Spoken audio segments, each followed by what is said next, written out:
15 आदमियों के भ्रष्टाचारियों के खिलाफ है। ये 15 आदमियों को जेल भेज के तब चैन मिलेगा? चैन नहीं मिलने वाला हमें। ये 15 आदमियों को दोबारा देखो और नाम पढ़ो। चिदम्बरम, शरद पवार,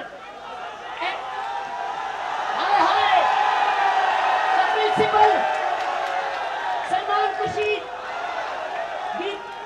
विलासराव देशमुख, वीरभद्र, कमलनाथ, प्रफुल्ल पटेल, सुशील कुमार शिंदे, फारूक अब्दुल्ला, जीके वासन और एसके अलगिरी। और ऊपर सबसे ऊपर कौन है साथियों? वो अलग बात है कि हम रो नहीं रहे, वो अलग बात है कि हम परेशानी नहीं दिखा रहे, लेकिन बैठे किस लिए हैं? इनको जेल भिजवाने के लिए।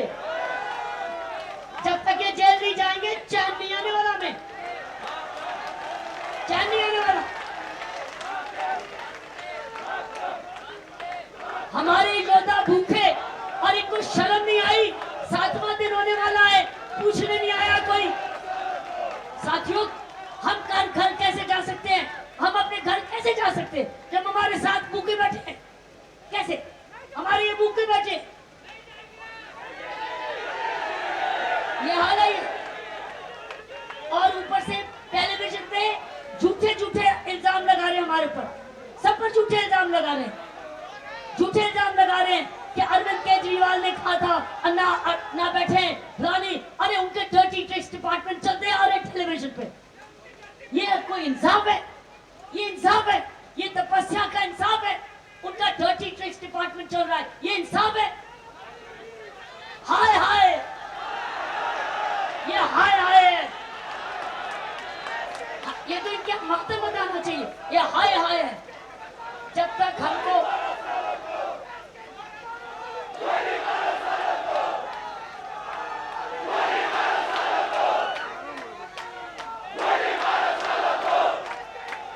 ये खा पी के घर में बैठे हैं, खा पी के मोटे चट्टे हो रहे हैं और हमारे लोग पतले बीमार हो रहे हैं। ये कुछ असलियत, ये कोई न्याय है?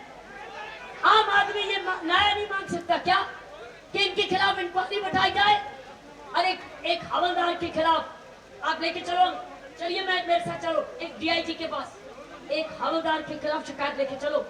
वो झट से क्या करता है, कागज दे दो, इंक्वायरी कराता हूँ, यही करता है ना। ये तो नहीं बोलता कि जाओ जाओ झूठ हो तुम।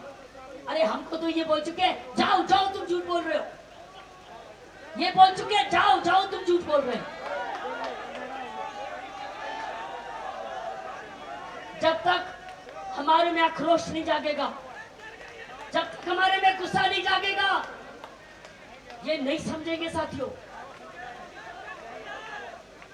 जब तक हमारे में आक्रोश नहीं जागेगा, गुस्सा नहीं जागेगा, न्याय के लिए गुस्सा, हम हार जाएंगे। अगर गुस्सा नहीं चढ़ेगा हम हार जाएंगे। लेकिन गुस्सा का मतलब ये नहीं है हम किसी को मारे या पत्थर करें, ये नहीं मतलब है। लेकिन ये 15 आदमियों के खिलाफ हमने इंक्वायरी मांगी है। अगर आज हमारे पास जन लोकपाल बिल होता, इनकी इंक्वायरी होती, लेकिन ना कानून दे रहे ना इंक्वायरी दे रहे। ये कहां का इंसाफ है? ना इंक्वायरी ना कानून।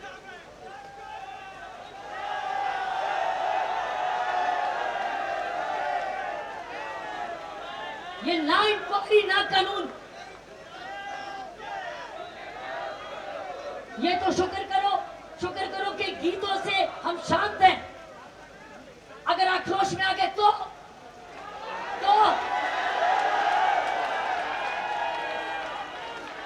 अभी मैं अस्पताल जा रही थी, जो लोग हमारे अस्पताल में दाखिल हुए, अभी यहां से अस्पताल जा रही थी, लेकिन मन किया वापस आने को, आपको बताने को, क्योंकि मैं जब अरविंद केजरीवाल को फिर से देखा, मनीष को फिर से देखा, मेरे से रहा नहीं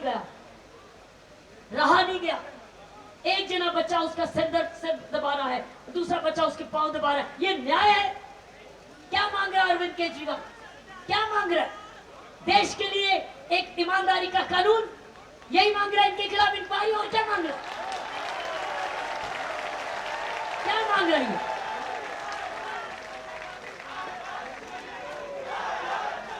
इस सड़क की लाइन नहीं, वाह,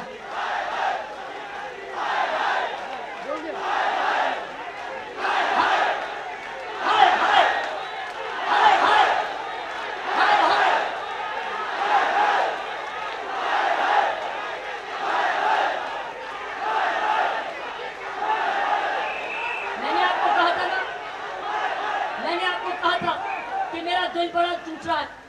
मैं जब से अन्ना को कल से देख रही हूँ, कल और आज में बहुत फर्क है। वो तो अलग बात है, अन्ना हिम्मत से बैठे हैं, ये उनकी उम्र है हमारे लिए त्याग करने की। क्या मांग रहे हैं देश के लिए?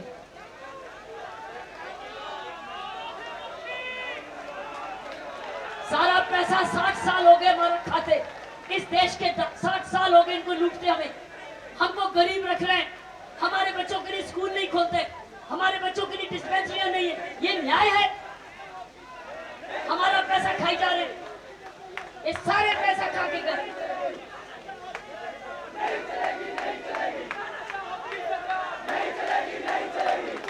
हमको कल अपना गुस्सा दिखाना पड़ेगा, इधर से हमको बताना पड़ेगा अन्याय नहीं चलेगा। लेकिन दिखाना पड़ेगा, लेकिन समझदारी रखनी पड़ेगी। ऐसा नहीं चलेगा साथियों।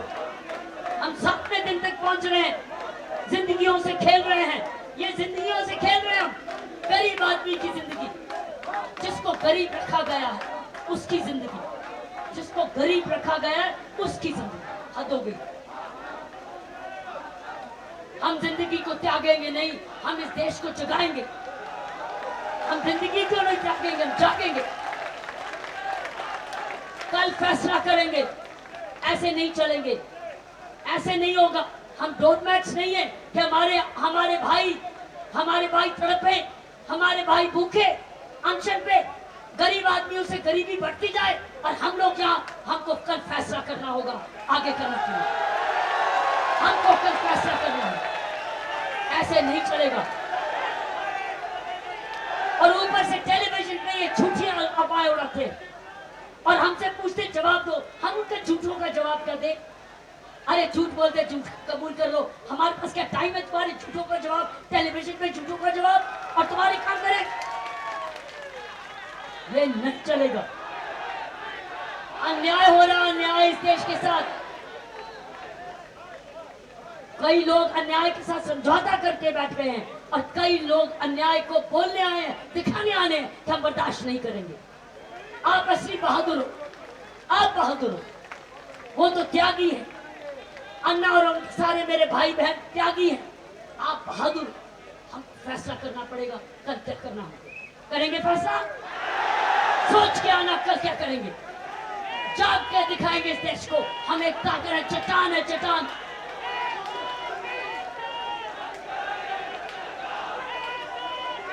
ऐसे नहीं चलेगा।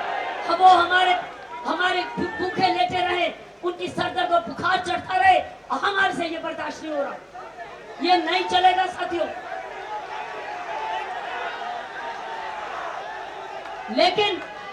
लेकिन हमने वायलेंस का रास्ता नहीं अपनाना, हमने हिंसा का रास्ता नहीं अपनाना, लेकिन हमने कैसे आक्रोश दिखाना है ये हमको अब कल फैसला करना होगा। करेंगे हम लोग बिल्कुल गांधी जी के रास्ते में, जिस पथ पे अन्ना जी चल रहे हैं उसी पथ पे चलेंगे।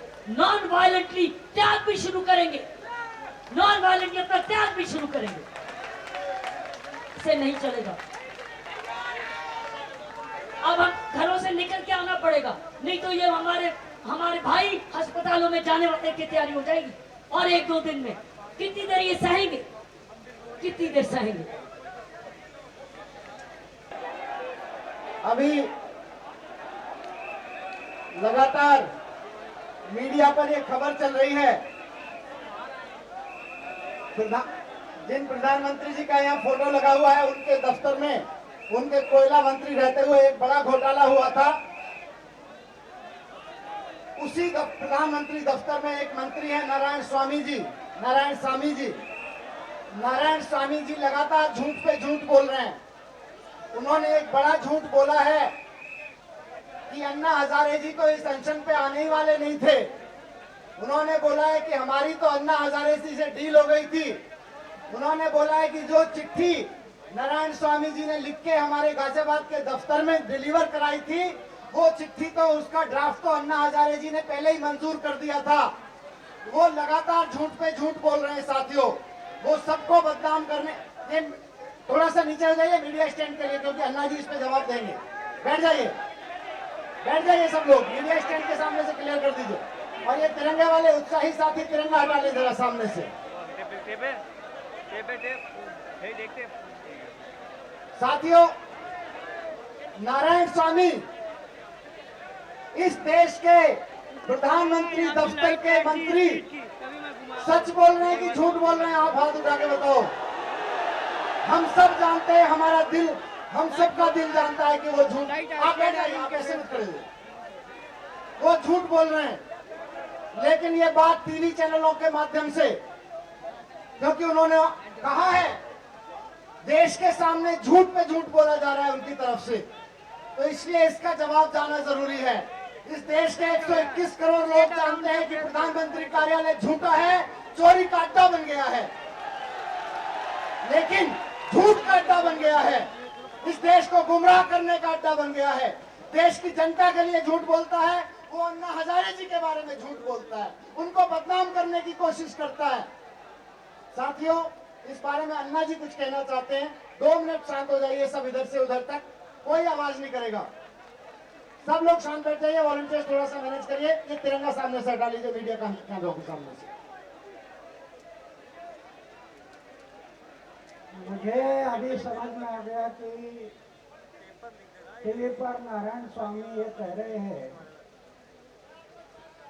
कि अन्ना हजारे ने, उन्होंने जो ड्राफ्ट बनाया था वो मान लिया था, लेकिन अरविंद जी ने उनको मना किया और वो अनशन पर बैठ गए।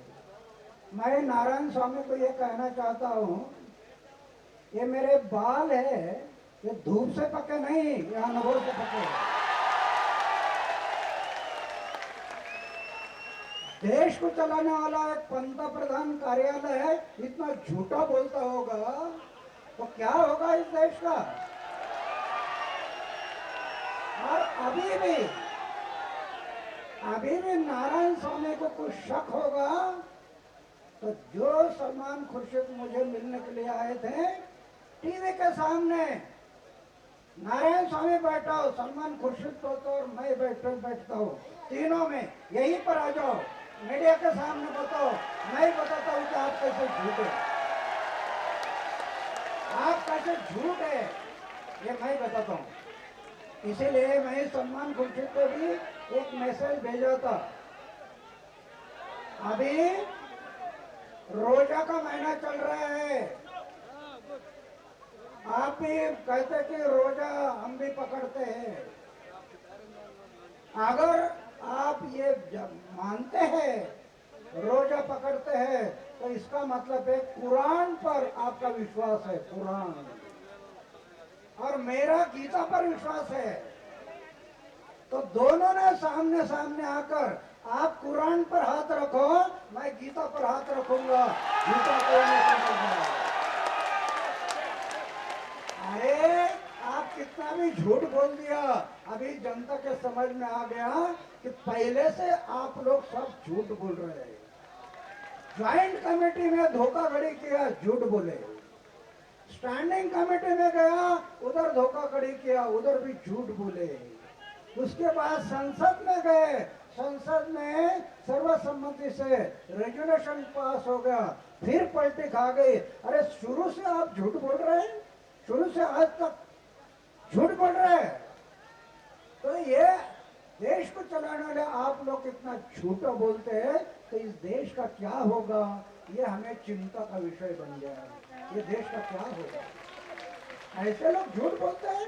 अरे नारायण स्वामी बड़े उत्साह से घर में नाम रख दिया था, नारायण स्वामी, और ऐसे झूठ बोल रहे हैं। तो ये गलत फहमी मत करो जनता की। जनता समझ गई है कि आप इधर बैठे हुए अधिकांश लोग झूठे हैं, झूठे। आप जनता को नहीं फंसा सकते। मुझे फंसाने का कोशिश करते तो मैं किसी का बहकाव में नहीं आने वाला था। ये नारायण स्वामी ने मुझे लेटर भेजा, उसमें जो हमारी चर्चा होगी और मुझे कहा कि हम ये आप जो लोकपाल चाहते हैं वो लाने के लिए हम तैयार हैं। मुझे संदेह आ गया, अरे ये कैसे तैयार हो गए? पहले तो इनका निकम्मा बिल पास हो गया लोकसभा में और अभी बोल रहे हैं कि हम आपका लोकपाल लाने के लिए तैयार है। तो मुझे संदेह आ गया, इसमें कोई तभी काला दे रहा है। तो मैं उनको पूछा, आप बिल लाने के लिए तैयार हैं? तो पहले बिल पास हो गया, उसका क्या हमारा ये ड्राफ्ट लोकसभा में लाएंगे? और फिर नारायण स्वामी पलट गया। मुझे बताया था किसी से बात नहीं करेंगे, हम गोपनीय रखेंगे। और पहले नारायण स्वामी हमारे टीम को लेटर लिखा और प्रेस को गया। इतना झूठा है, झूठा। सब भारत को नहीं, दुनिया को पता है अन्ना हजारे कौन है और नारायण स्वामी कौन है, सबको पता है। साथियों, ये नारायण स्वामी साहब, सलमान खुर्शीद साहब किस लिए झूठ बोल रहे हैं आपको पता है ना? इन 15 चोटों को बचाने के लिए। लेकिन जंतर मंतर पर लगी ये जनता की अदालत अब इन 15 चोटों को जेल भिजवा के भी मानेगी। साथियों, अन्ना जी ने बहुत खुले शब्दों में चुनौती दे दी है। ये प्रधानमंत्री कार्यालय में बैठ के, कानून मंत्रालय के दफ्तर में बैठ के लगातार झूठ पे झूठ बोले जा रहे हैं। वहां के झूठ से अब इस देश की जनता बरगलाने में नहीं आएगी। अगर आपको लगता है कि कुछ गलत है और हिम्मत है तो यहाँ जंतर मंतर पे जनता की अदालत में आके बत खोल के दिखाओ ये झूठ। अगर हिम्मत है तो जंतर मंतर के इस मंच पे आके बोल के दिखाओ जो बात आप वहां बार बार कहते हैं। अगर हिम्मत है, खुली चुनौती है इस देश के 2 मंत्रियों को, सलमान खुर्शीद साहब को और नारायण स्वामी साहब को। अन्ना जी के बारे में, इस आंदोलन के बारे में जितने तरह के झूठ बोलने हैं, जितने तरह की अफवाहें फैलानी है, अगर हिम्मत है तो यहाँ जंतर मंतर पर जनता के मंच पर आकर बोलकर दिखाओ। हम मान जाएंगे तुम में दम है। मंजूर?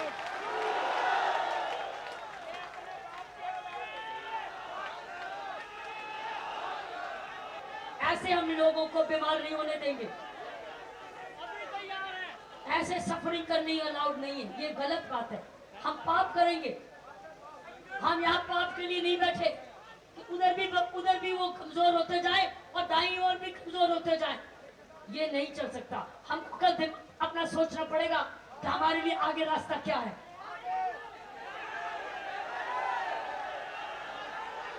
पहले तो अब दिल्ली वालों को बोलो, निकलो घर से बाहर, निकलो सड़कों पर बाहर, निकलो बाहर।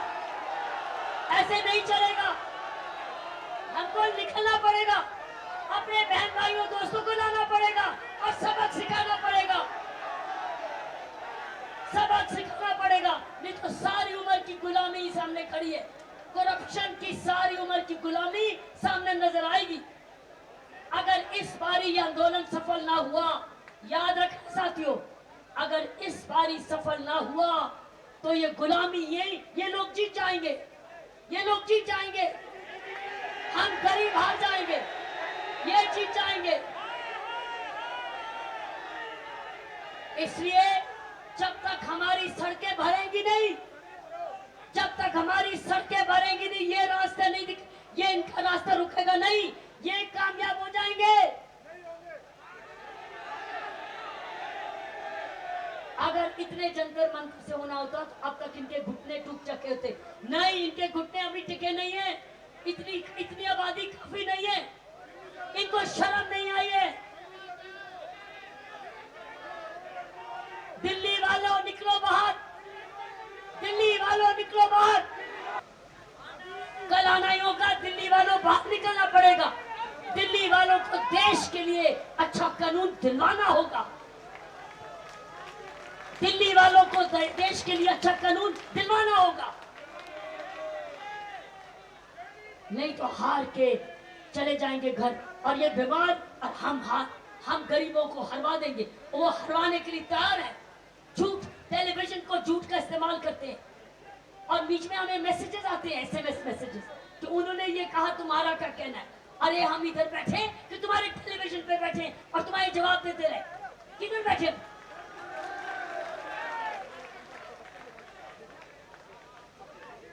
क्योंकि तुम और मैं गरीब हैं, हमारे पास सत्ता नहीं है। आप और मैं गरीब हैं, हमारे पास सत्ता नहीं है।